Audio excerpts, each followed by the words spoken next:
Hi everyone, welcome to North Star Knife Reviews. As you can see in front of you, you've got a Rough Ryder.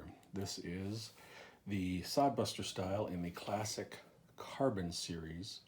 Now I've looked at a couple of these classic carbon series from Rough Ryder before, and I really like them. And I've got two of these actually, and I've been carrying this one for about a week. It had been in my drawer for a long time in the box. I just hadn't gotten around to taking it out or doing anything with it. And I started carrying it, and this may be my favorite knife in the whole series. Quite honestly, I have really sort of fallen in love with this. Now I've been carrying it for about a week or so. You can see there's some patina starting. And as I said, this is the classic carbon series.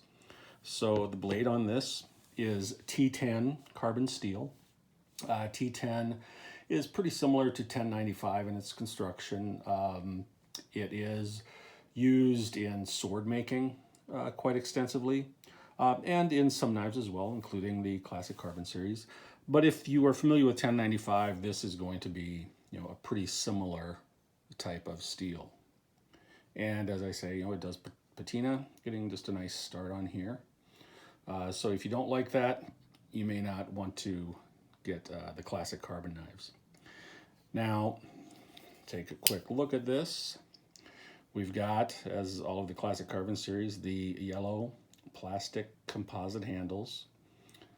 I have the bird's eye rivet up here, which I like. We've got the Rough Ryder classic carbon shield. Now, typically on a Sodbuster style, you're not going to have a shield. And I know some people dislike it. I'm ambivalent to it. It doesn't bother me, but if I had my preference, I'd probably rather not have it there. I think it's a little cleaner look, as on the back side here. We have brass liners, steel back spring.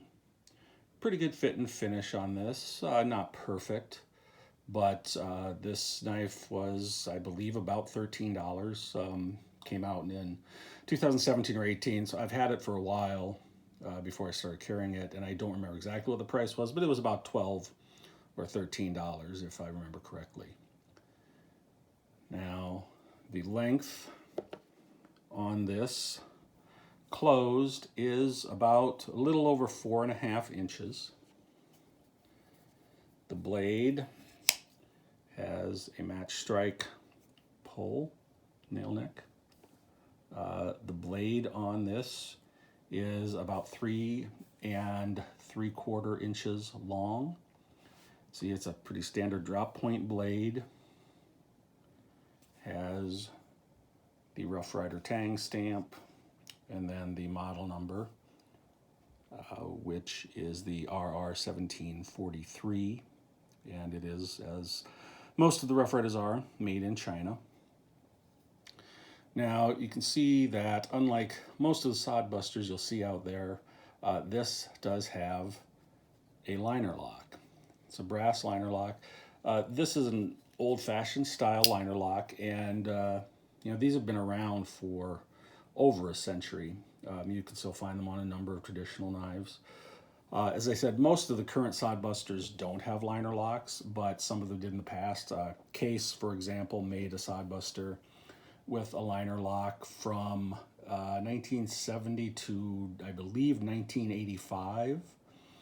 And this is very similar to that style of Sodbuster.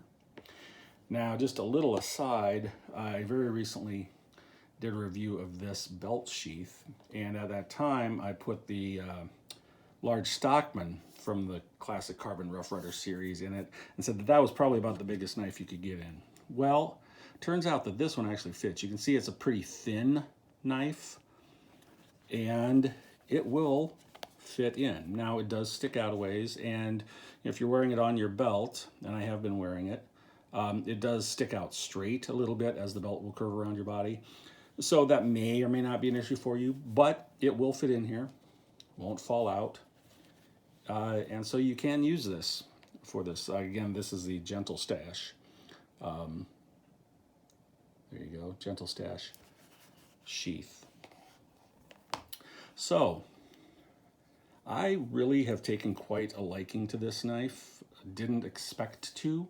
But it really is a great knife, great value, and really good quality for the money, as Rough Riders usually are.